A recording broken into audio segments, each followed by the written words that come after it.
So, you know, slavers, they gave people that look like me their surnames, right? So we've also got the British education system that starts everything from slavery. We've got the fact that the British Empire made sure that they named black people with their surnames. So all of these things can be traced back. And of course, we have the evidence, 200 years of clear-cut evidence. Here. Hold on a second, hold on. I'm answering your question. I'm answering your question, Rafe. You just spoke about the fact that why we keep focusing on the British. I'm telling you why.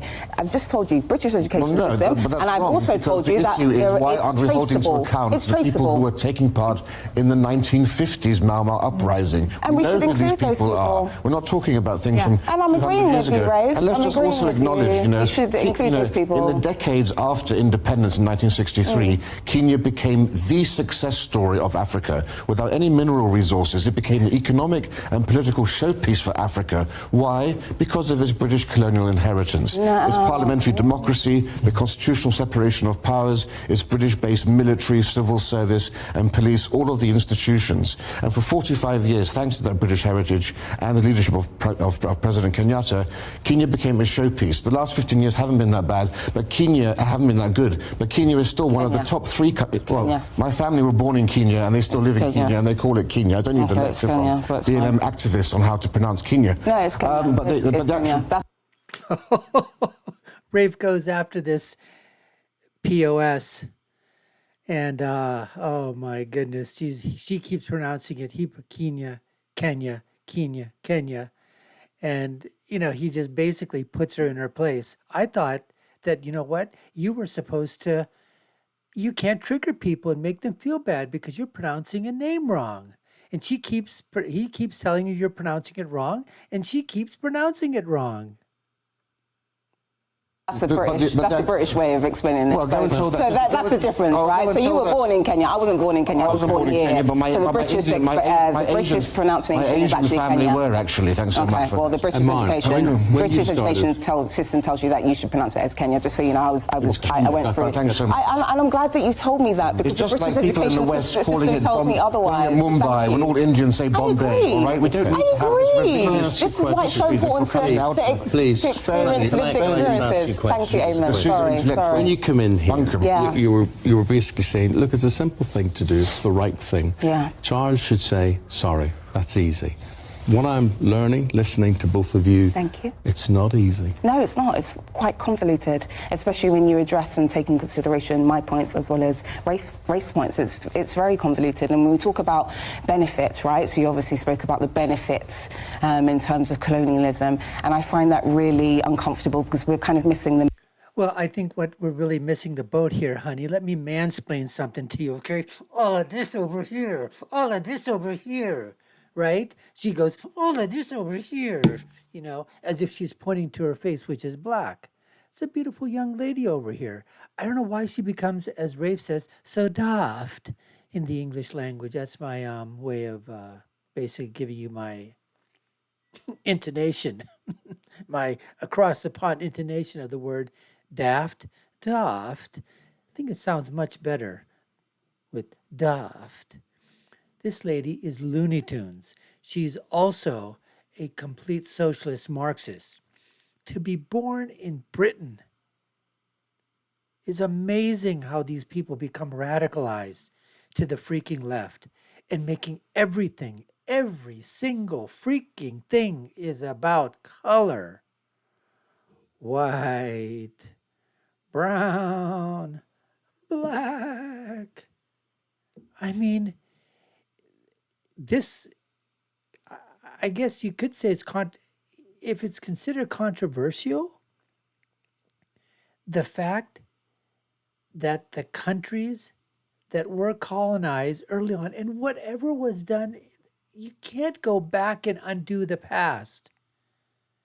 But to say that there nothing good occurred, that would be to say, is my question to her and everybody of her ilk, all her acolytes would be, if Britain never, ever went to Africa, if Britain never colonized any other country in the world, and they just stayed within their shores, where the hell would you people be?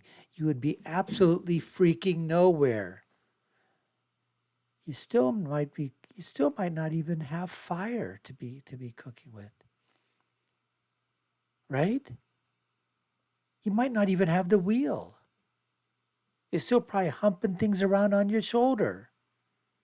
No roads, no infrastructure, no, absolutely nothing. No running water, no system of toilets, restrooms, bathrooms. So we can argue that thing all day long. Honey, babe, the reason that you're here and able to speak and sit on that stage in the newsroom is because of colonialism. Let's continue. Main point here, which is, let me just say something. Can I just finish my point, please? Let's just talk about benefits, because that's your main point here, right? So in terms of benefits, well, first and foremost, you cannot say that black people benefit from colonialism and slavery. That would actually...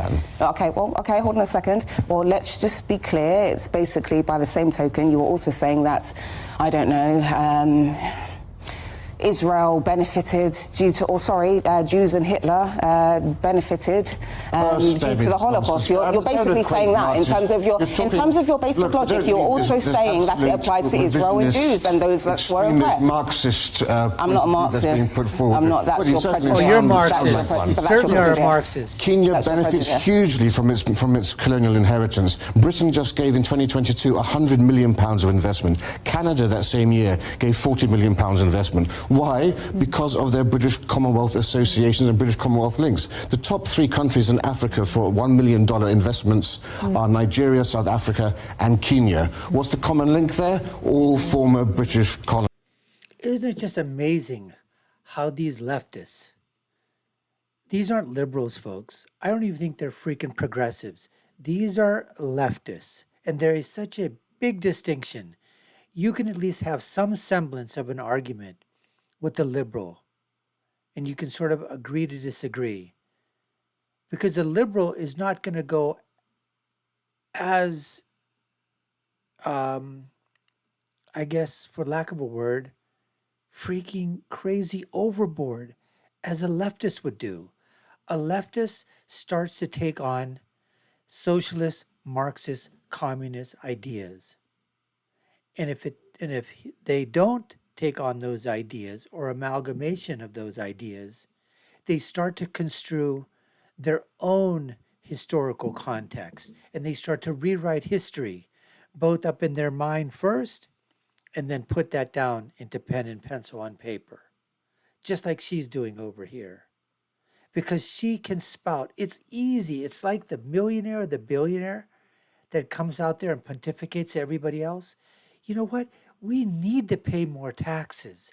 Everybody, and especially those of us that are done well, we need to pay our fair share. We need to pay more in taxes. Absolutely. We should tax the wealthy even more. They know it's never going to happen, but they go ahead and spout it out so everybody else goes, wow, look at that millionaire, billionaire. Even he's saying he's such a nice guy. Even he wants to be taxed anymore.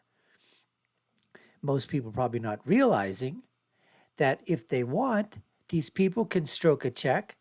If they're, I'm just saying, did you know Warren Buffett has a huge amount, lawyers on his payroll, probably to the millions of dollars a year he spends on all sorts of problems that are associated that need attorneys and lawyers to figure out. Now, I don't know how many lawyers or attorneys he needed in the tax realm, but he is fighting the government over billions of dollars of taxes, which he feels are not justified in that he and his companies owe. The government says you owe this much. Why are you fighting it? And this is a man, Warren Buffett, who comes out and says, yeah, you know what? Sure. Pay more taxes, the rich. Yeah, nothing wrong with that. They should. Well, then why don't you stroke the GD check then? Huh? Warren, WB? Why don't you do that? It's easy to talk about that. They sit up on their throne, their perch, high atop the platitudes.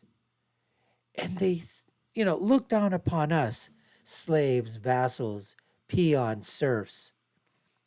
And they pontificate and they virtue signal. That's all this lady is doing.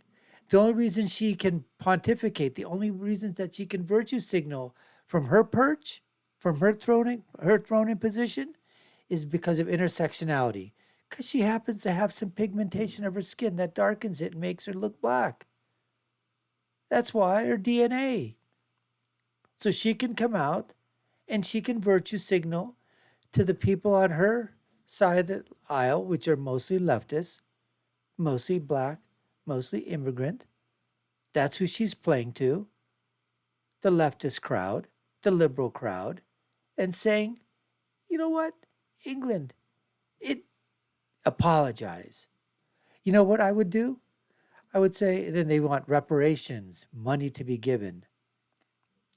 All right, you know what I do? Freaking, if you want to, freaking apologize and say, you know what?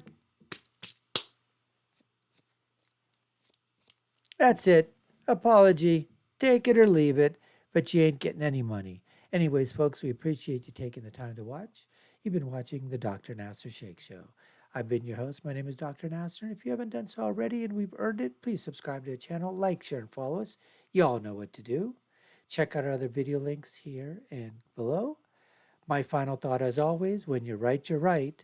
And when you're left, you're daft and loony, like this lady, this race traitor, this race baiter. She's just wrong. Until next time, folks, take care and stay safe.